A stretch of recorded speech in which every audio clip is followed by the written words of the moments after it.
ఓం మహాగణాధిపతయే నమః. ఓం గురుభ్యో నమః. ఓం శ్రీమాత్రే నమః. పరమేశ్వర స్వరూపమైనటువంటి జ్యోతిష, వాస్తు మరియు ఇతర అనేకమైనటువంటి శాస్త్రములను మనకు అందించినటువంటి మహర్షులకి నమస్కారం. హయగ్రీవ హయగ్రీవ హయగ్రీవేతి యోవదేత్ తస్య నిస్సరతే వాణి జహ్నుగన్యా ప్రవాహవత్.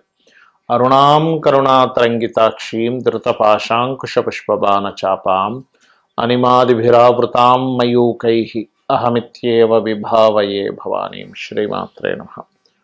ప్రేక్షకులకి ఆ లలితాంబిక అమ్మవారి యొక్క అనుగ్రహం పరిపూర్ణంగా కలగాలని మనస్ఫూర్తి కోరుకుంటూ మనం ఈరోజు చెప్పుకోబెట్టిన టాపిక్లో ఒక్కొక్క గ్రహం గురించి చెప్పుకుంటూ ఉన్నాం. ఈరోజు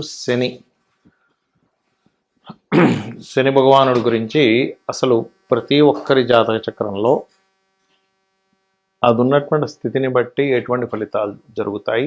చాలామంది ఏంటంటే భయపడుతూ ఉంటారు అమ్మో అని. కానీ జ్యోతిష్ శాస్త్రంలో మందుడు అని చెప్పడం జరిగింది. అంటే లేట్ అవ్వడానికి కొన్ని ఆటంకాలకు కారకుడు అని చెప్పడం జరిగింది. కానీ కర్మకారకుడు ఆయనే, ఆయుష్కారకుడు ఆయనే, మనకి ఏదైనా ఒక ఫలితం అందించాలంటే కూడా ఆయనే అనేటువంటి చెప్పడం జరిగింది. కాబట్టి ఈ యొక్క విషయాలు చెప్తుంది నేనైనప్పటికీ కూడా చెప్పిస్తుంది సాక్షాత్ లలిత అమ్మవారిగా భావిస్తూ ఒక్కొక్క లగ్నం గురించి లేదా లగ్నం తెలియని వారి రాశి గురించి తెలుసుకుందాం. కర్కాటక లగ్నానికి, కర్కాటక రాశికి పర్టికులర్గా శని పాపి అవుతాడు. అంటే సప్తమ అష్టమాధిపతి మారకుడు అవుతాడు, అష్టమాధిపతి అవుతాడు. అయితే ఇక్కడ మీరు పాపి అవుతాడు కదా, ఈ మహాదశ యోగించకూడదని ఏమీ లేదు.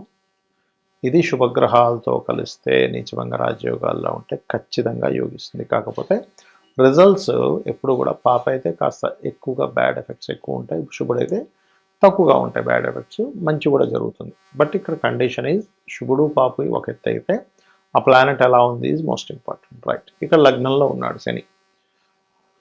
కొన్ని విషయాల్లో మోసపోవడం జరుగుతూ ఉంటుంది వీళ్ళ లైఫ్లో, గుర్తుపెట్టుకోండి. అంటే మీ యొక్క లైఫ్లో పర్టికులర్గా ఇది ఆ ఫలితాలు ఇస్తూ ఉంటుంది. కాకపోతే ఇక్కడ సప్తమాధిపతి అష్టమాధిపతి లగ్నంలో ఉన్నప్పుడు పర్టికులర్గా ఇది కొంతవరకు యోగాన్ని కూడా ఇస్తుంది, ఎర్లీ మ్యారేజ్ని కూడా ఇస్తుంది. కాకపోతే వివాహం విషయంలో అవతల వారి నుంచి, జీవిత భాగస్వామి తరపు నుంచి కొంత స్ట్రెస్ కూడా ఎక్కువగా జరుగుతుంటుంది. అదేవిధంగా రెండులో ఉన్నాడు అనుకోండి, శత్రుక్షేత్రము అది. కాబట్టి ఏంటి, కొద్దిగా ఈ ఫైనాన్షియల్ మ్యాటర్స్ విషయంలో లేదా కుటుంబ సభ్యుల్లో లేనట్లయితే సంతానం పొందేటువంటి అంశాలు, న్యాచురల్ ఫిఫ్త్ హౌస్ కదా, సంతానం పొందేటువంటి అంశంలో ఆలస్యం అవుతూ ఉంటుంది, ఇది గుర్తుపెట్టుకోండి. అదేవిధంగా ఇక్కడ రెండులో ఉన్నప్పుడు రెండో వివాహానికి కూడా దారితీస్తుంది. మూడులో ఉన్నాడు శని కర్కాటక లగ్నానికి. ఇక్కడ ఇచ్చేటువంటి ఫలితాల్లో పర్టికులర్గా జాబ్ సంబంధించినటువంటి విషయంలో సడన్ చేంజెస్ జరుగుతూ ఉంటాయి మూడులో ఉన్నప్పుడు. కాకపోతే ఈ మూడులో ఉన్నప్పుడు మాత్రం ప్రయత్నపూర్వకంగా ఇష్టపడిన వారిని వివాహం చేసుకుందాం అనే ప్రయత్నం ఫలిస్తూ ఉంటుంది. కాకపోతే శుక్రగ్రహము, శుక్రరాశులు బాగుండాలి ఇక్కడ. ఎందుకంటే ఇష్టపడ్డము, లవ్ ఇదంతా కూడా శుక్రుడికి సంబంధించింది కాబట్టి. అదేవిధంగా 4వ స్థానంలో శని భగవానుడు ఉన్నాడు. ఇది ఉచ్చ స్థానము అంటూ ఉంటాం. మరి ఈ లగ్నానికి పాపి కదా అన్నప్పుడు ఇది తాతగారి ఆస్తి తండ్రికి రావడం జరుగుతుంటుంది 4లో ఉన్నప్పుడు. మరి మీకు రాదా అంటే వస్తుంది. కాకపోతే ఇక్కడ ఏంటంటే మీ యొక్క బుధుడు, మీ యొక్క శుక్రుడు కూడా బాగుండాలి. ఎందుకంటే కర్కాటక లగ్నానికి శుక్రుడు పూర్వజన్మ కర్మకారక స్థానాన్ని రూల్ చేస్తూ ఉంటాడు. అదేవిధంగా ఇక్కడ ఈ 4లో గనక ఉన్నట్లయితే పర్టికులర్గా ఏదైతే వృత్తిలో ఉంటారో వృత్తిలో ఉండి కూడా ఇంకా ఎక్కువ చదువుతూ ఉండడం కానీ, లేనట్లయితే మీ యొక్క జీవిత భాగస్వామి కూడా ఉద్యోగం చేయడం కానీ ఖచ్చితంగా జరుగుతుంది 4లో ఉన్నప్పుడు. ఇక పంచమ స్థానంలో ఉన్నాడు శని భగవానుడు. అలాంటప్పుడు జరిగేటువంటి ఫలితాలు ఏమిటి అని చెప్పి చూసుకున్నట్లయితే ఇక్కడ వ్యాపారాలు చేసేటప్పుడు కొంత జాగ్రత్తగా ఉండాలి. శుక్రమహర్దశలు నడిచేటప్పుడు వీరికి పంచమంలో ఉన్నప్పుడు, ఎందుకంటే శుక్రస్థానాలను చూస్తాడు అక్కడుండి, పంచమంలో ఉండి వాహనం మీద వెళ్ళేటప్పుడు స్లోగా వెళ్ళాలి. అలాగే పంచమంలో ఉన్నప్పుడు సర్వసాధారణంగా కాస్త అష్టమాధిపతి పంచమం కాబట్టి సంతాన సంబంధించిన విషయంలో ఆ కుజుడు శని ఇద్దరూ పాడైతే లేట్ అవుతుంది.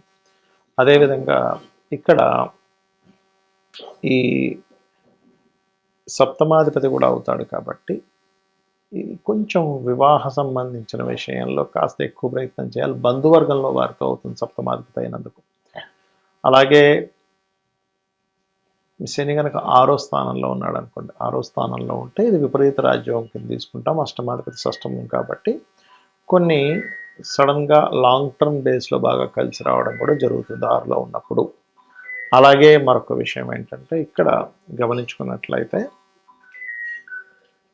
కాకపోతే ఈ 6వ స్థానంలో ఉన్నప్పుడు తాతగారి ఆస్తి కూడా వచ్చే ఛాన్సెస్ ఉంటుంది. కాకపోతే ఒకటే గుర్తుపెట్టుకోండి, ఆస్తికారక స్థానమైనటువంటి శుక్రరాశులు బాగుండాలి.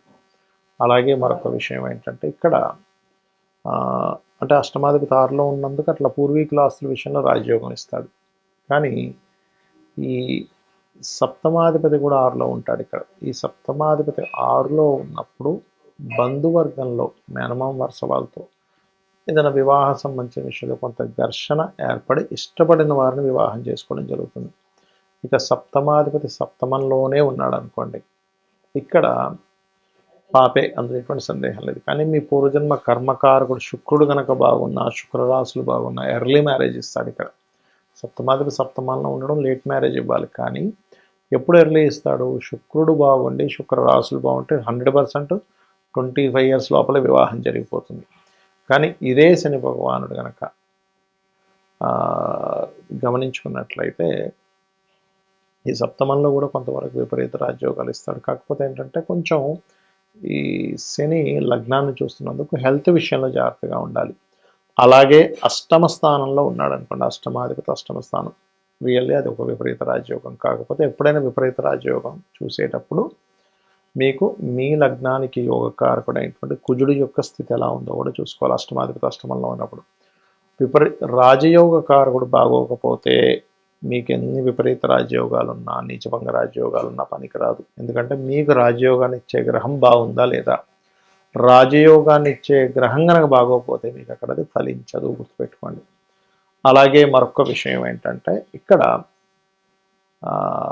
సో రాజయోగాన్ని ఇస్తుంది అక్కడ అష్టమాధిపతి అష్టమంలో ఉంటే. అండ్ లాంగ్ శుభుడైనా పాపైనా సరే ఇక్కడ పాడవకుండా ఉంటే కనుక లాంజివిటీ చాలా ఎక్కువగా ఉంటుంది. భాగ్యంలో ఉన్నాడు అనుకోండి శని, ఇక్కడ మాత్రం భాగ్యంలో ఉంటే తండ్రి గారితో డిస్టర్బెన్సెస్ అవ్వడం, అదేవిధంగా గమనించుకున్నట్లయితే కాస్త జీవిత భాగస్వామి కూడా ఏదైనా వ్యాపార సంబంధించిన వాటిలోకి వెళ్తాననే ఆలోచన కలిగి ఉండడం, కాస్త ఇష్టపడిన వారిని వివాహం చేసుకోవడం, ఇటువంటివి కలుగుతాయి. కాకపోతే ఈ అష్టమాధిపతి భాగ్యంలో ఉన్నప్పుడు కొంత ఉద్యోగ సంబంధించిన విషయంలో సడన్ చేంజెస్ కూడా జరుగుతూ ఉంటాయి. అదేవిధంగా దశమ స్థానంలో ఉన్నప్పుడు మాత్రం కాస్త మీ యొక్క జీవిత భాగస్వామి హెల్త్ విషయంలో కొంత జాగ్రత్తగా ఉండాలి. మరియు వారు మీ యొక్క జీవిత భాగస్వామి వాహనం మీద వెళ్ళేటప్పుడు కొంత జాగ్రత్త వహిస్తూ ఉండాలి. లాభంలో ఉన్నప్పుడు ఖచ్చితంగా కొన్ని మీడియేటింగ్స్ ద్వారా, సోషల్ మీడియాస్ ద్వారా ధనయోగం. వ్యయంలో ఉన్నప్పుడు ఈ యొక్క కర్కాటక లగ్నానికి శని భగవానుడు అలా ఉన్నట్లయితే అక్కడ జరిగేటువంటి ఫలితాలు ఏమిటి అంటే, ఇది మాత్రం ఖచ్చితంగా కొంత తాతగారి ఆస్తిని, ఇక్కడ ఒకటే గుర్తుపెట్టుకోండి, ఎప్పుడు మీకు ఆస్తి రావాలన్నా శుక్రగ్రహం బాగుండాలి, బాగుంటేనే తాతగారి ఆస్తి అనేటువంటిది వస్తుంది. ఇక మీరు చేయవలసినటువంటి దేవత ఆరాధన సుబ్రహ్మణ్యేశ్వర స్వామి ఆరాధన చేయండి, అన్ని విధాలా బాగుంటుంది. శనికి సంబంధించినటువంటి విషయాల్లో ముఖ్యంగా చాలామంది భయపడుతున్నటువంటి అంశము, కంగారు పడుతున్నటువంటి అంశము, ఏలిన నాటి శని వస్తుంటుంది కదా, అర్ధాష్టమ శని వస్తుంది, అష్టమ శని వస్తుంది, శని మహర్దశ జరుగుతూ ఉంటుంది, ఏమిటి అని అడుగుతూ ఉంటారు. ఇక్కడ నేను చెప్పేది ఒకటే గుర్తుపెట్టుకోండి, శని ఈజ్ ఈక్వల్ టు కర్మ. అంటే కొత్తగా ఏమీ శని భగవానుడు మీ మీద పగబట్టడం కానీ, ఆయన ఏదో మీతో ఇట్లాగే బిహేవ్ చేయాలని కానీ ఏమీ ఉండదు, గుర్తుపెట్టుకోండి. కేవలం మీరు చేసుకున్నటువంటి కర్మ రిజల్ట్ అంతే ఆయన ఇచ్చేది. ఇప్పుడు చిన్న ఎగ్జాంపుల్ చెప్పాలంటే, మనం ఒక ఎగ్జామ్ రాసాం, ఆ ఎగ్జామ్ యొక్క రిజల్ట్ మనకు వస్తుంది, అంతేగాని మీ ఎగ్జామ్కి మీ రిజల్ట్ ఎలాగైతే వస్తుందో మీరు చేసినటువంటి గుడ్ కర్మ ఆర్ బ్యాడ్ కర్మ శని భగవానుడు అందించేదో అంట్లో ఉంటాడు. అందుకే కర్మస్థానంలో ఉంటాడు ఆయన. అంటే న్యాచురల్ 10th house ఈజ్ కర్మ, న్యాచురల్ 11th house కర్మ నుంచి వచ్చేటువంటి గుడ్ బెనిఫిట్స్. అయితే ఇక్కడ మీరు అర్థం చేసుకోవాల్సింది ఏంటంటే, ఇది కేవలం అతను మనం చేసిన ఫలితాలను మాత్రమే అందిస్తున్నాడని మీరు ఎప్పుడైతే అనుకుంటూ కొన్ని విషయాలకి కొంచెం దూరంగా ఉండాలి. ఏలినాడు శని, అర్ధాష్టమ శని, అష్టమ శని నడిచేటప్పుడు, శని మహర్దశ నడిచేటప్పుడు, గోచారంలో కొన్ని స్థానాల్లో శని భగవానుడు సంచరించేటప్పుడు ఈ కొన్ని విషయాలు కనుక పాటించగలిగితే జీవితం అద్భుతంగా ఉంటుంది. ఏమిటవి అంటే, మధ్యాహ్నం పూట యువకులు ప్రత్యేకంగా చిన్నపిల్లలకి లేకపోతే స్త్రీలకి వృద్ధులకి కాదు, ఇది మంచి ఏజ్లో ఉండి అంటే దాదాపుగా ఒక 15 ఇయర్స్ నుంచి ఆల్మోస్ట్ ఒక 50 ఇయర్స్ మధ్యలో, 15 to 15 నుంచి 50 సంవత్సరాల మధ్యలో, 50-60 దాటిందంటే అక్కడ కొంచెం వృద్ధులు అవుతూ ఉంటారు. 60 ఇయర్స్ దాటిందంటే వారు మాత్రం ఎట్టి పరిస్థితుల్లో మధ్యాహ్నం పూట నిద్రపోకండి. ఎక్సెప్ట్ ఎవరికి మళ్ళీ ఇది నైట్ డ్యూటీస్ చేస్తారు కొంత సాఫ్ట్వేర్లు, అలాంటి వారు పర్లేదు, నైట్ అంతా మెలుకొని ఉన్నారు జాబ్ పర్పస్లో, వాళ్ళు మధ్యాహ్నం నిద్రపోయినా ఏమి కాదు. కానీ ఇవేమీ కాకుండా ఉన్నవారు ఎట్టి పరిస్థితుల్లో నిద్రపోకండి. దానివల్ల అనవసరంగా శని యొక్క ప్రభావం మీ మీద నెగటివ్గా ఇంపాక్ట్ పడుతూ ఉంటుంది. ఓకే, రెండవది ఏంటంటే, ఎట్టి పరిస్థితుల్లో కూడా మీరు మీ కింద పనిచేసే వాళ్ళు ఉంటారు, చిన్న ఇంట్లో పనిచేసే వాళ్ళు కావచ్చు, లేకపోతే మీ కింద వర్క్ చేసే వాళ్ళు ఎవరినైనా సరే మీరు దూషించకండి దయచేసి. మన కార్మికులకి, కర్షకులకి, అంటే కష్టమైనటువంటి పనులు చేసేటువంటి వారికి శని కారకుడు. వాళ్ళని మీరు ఎంత రెస్పెక్ట్ఫుల్గా ఉంటారో శని మీకు అంత బాగా యోగిస్తాడు, గుర్తుపెట్టుకోండి. అదేవిధంగా మరొక విషయం ఏంటంటే, మీకు దగ్గరలో ఆలయం ఏదైనా ఉంది అంటే ఆంజనేయ స్వామి కానీ, నరసింహస్వామి కానీ, స్కందుడిది కానీ, రావి చెట్టు ఉన్న వెళ్ళి నిత్యము దర్శనం కనుక చేసుకున్నట్లయితే శని భగవానుడు ఇచ్చేటువంటి రిజల్ట్స్ ఏవైతే ఉంటాయో, గుడ్ రిజల్ట్స్ ఎలాగో మనం అనుభవిస్తాం, కానీ కొంచెం కష్టతరమైనటువంటివి ఏవైతే ఉంటాయో వాటిని మీరు ఈజీగా దాటగలుగుతారు, గుర్తుపెట్టుకోండి. కర్మ ఎక్కడా మారిపోదు, కానీ కర్మని దాటేటువంటి విధానం మీకు చాలా ఈజీగా దాన్ని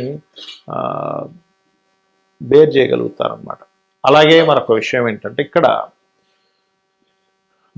మీకు దగ్గరలో ఆలయం ఉన్నట్లయితే అక్కడికి వెళ్ళి నూనెని దానంగా ఇవ్వండి. అంటే టెంపుల్స్లో వాడుకోవడానికి ఇవ్వచ్చు నూనెని, లేదు నువ్వులు, తెల్ల నువ్వులు, నీలం రంగు వస్త్రము శనివారాలు ఇస్తుంటే కూడా ఇందాక మనం చెప్పుకున్నట్టుగా ఏలినాడు శని, అర్ధాష్టమ శని, అష్టమ శని ప్రభావం తగ్గుతుంది. కానీ కొంతమందికి శని దశ ఉంటుంది, 19 ఇయర్స్ ఆఫ్ శని మహాదశ, వాళ్ళకి ప్రతిసారి బ్యాడ్ అవ్వాలని రూల్ లేదండి. మీ జన్మజాతకంలో కనుక పిఏసి అంటారు, అంటే ప్లేస్మెంట్ మంచి స్థానంలో ఉండి మంచి గ్రహంతో చూడబడుతూ ఒక శుభగ్రహంతో కలిసి ఉండి నీచభంగ రాజయోగాల్లో ఉంటే ఆ శని మహర్దశ కొన్ని వేల కోట్లు కూడా ఇచ్చి తీరుతుంది, అందులో ఎటువంటి సందేహం లేదు, గుర్తుపెట్టుకోండి. అయితే ఇక్కడ మీరు అర్థం చేసుకోవాల్సింది ఏంటంటే, కర్మ ఖచ్చితంగా సంబంధం ఉంటుంది, మనం పని చేయాల్సిందే. పని చేయకుండా ఏదో నేను కూర్చుంటే వచ్చేస్తాయి అనుకుంటే తప్పు. అది ఎవరికి వస్తుంది? పూర్వజన్మలో బాగా పుణ్యాలు చేసి వాళ్ళు ఏదో గొప్ప ఇంట్లో పుట్టి వాళ్ళకు ఓన్లీ కూర్చుంటే సాగుతుంటే అందరికీ అది సాగదు. ఎందుకంటున్నానంటే, ఆఖరికి మనకి మహాభారతంలో యుద్ధంలో శ్రీకృష్ణ పరమాత్మ సాక్షాత్ విష్ణు స్వరూపం పక్క నుండి కూడా ఆయన యుద్ధం ఫిజికల్గా చెయ్యమనే చెప్పాడు. అంతేగాని మీరు అలాగే కూర్చోండి, నేను ఒక మంత్రం చదువుతాను, కౌరవులందరూ చచ్చిపోతారు ఒక మాయలా చేస్తే మీరు చక్కగా మీ రాజ్యం మీరు ఏలుకోవచ్చు అని ఎక్కడా చెప్పలేదు. నువ్వు యుద్ధం చెయ్యి, నీ ధర్మాన్ని నువ్వు చెయ్యి అని చెప్పాడు. అంటే ఏమిటి? సాక్షాత్ శ్రీకృష్ణ పరమాత్మ పక్కన ఉండగా కూడా, ఇది మీరు అర్థం చేసుకోండి. అంటే ఏమిటి? మన చుట్టూ మనం చేసేటువంటి పూజలతో పాటు అమ్మవారు ఉంటుంది, కానీ ఉన్న వాళ్ళకి జయం ఉంది అక్కడ. ఎవరి పక్షానైతే శ్రీకృష్ణ పరమాత్మ ఉన్నాడో వాళ్ళకి విజయం లభించింది. మనం చేయవలసింది ఏమిటంటే, మన పని మనం చేసుకుంటూ మనం అమ్మవారినో, మీ స్వామివారినో, విష్ణువునో, శివునో ఎవరినో కానీ పట్టుకొని ఉండాలి. అలా మీరు చేసుకుంటూ వెళ్ళినట్లయితే ఖచ్చితంగా 100% విజయం లభించి తీరుతుంది, అందులో ఎటువంటి సందేహం లేదు. అయితే ఇక్కడ మీకు ఒక్క విషయం చెప్పి ముగిస్తాను. మీ పర్సనల్ చార్ట్లో శాటర్న్ శుభగ్రహాలతో ఉన్నాడా, పాపగ్రహాలతో ఉన్నాడా చూసుకోండి. ఎక్కువ పాపగ్రహాలతో ఉన్నాడు అనుకోండి, శాటర్న్కి శత్రువులు ఎవరు? కుజుడు. ఎందుకంటే అగ్రెసివ్ ప్లానెట్, అది fast moving planet, fiery related planet. ఇదేమో కోల్డ్ రిలేటెడ్ ప్లానెట్. సో అక్కడ ఫ్రిక్షన్ ఏర్పడుతుంది దానివల్ల. సో కుజుడితో ఉన్న, కేతువుతో ఉన్న, కేతు ఎందుకు? వీటికి కారకుడు. ఏది? వైరాగ్యానికి, విరక్తికి. ఇదేమో కర్మ, అదేమో విరక్తి. ఈ రెండు కలవకూడదు. అంటే కుజుడితో ఉన్న కేతుతో ఉన్నా, ఒక్కొక్కసారి సన్తో కంబస్ట్ అయినా ఇబ్బంది ఇస్తుంది. ఈ 3 గ్రహాలతో ఏ గ్రహంతో ఉన్నా ఆ పర్టికులర్ గ్రహాలకు కూడా దీపారాధన చేయండి. మీకు అన్ని విధాలా బాగుంటుంది. ఆ లలితాంబిక అమ్మవారి యొక్క అనుగ్రహం మీకు పరిపూర్ణంగా కలగాలని మనస్ఫూర్తిగా కోరుకుంటూ శ్రీమాత్రే నమః.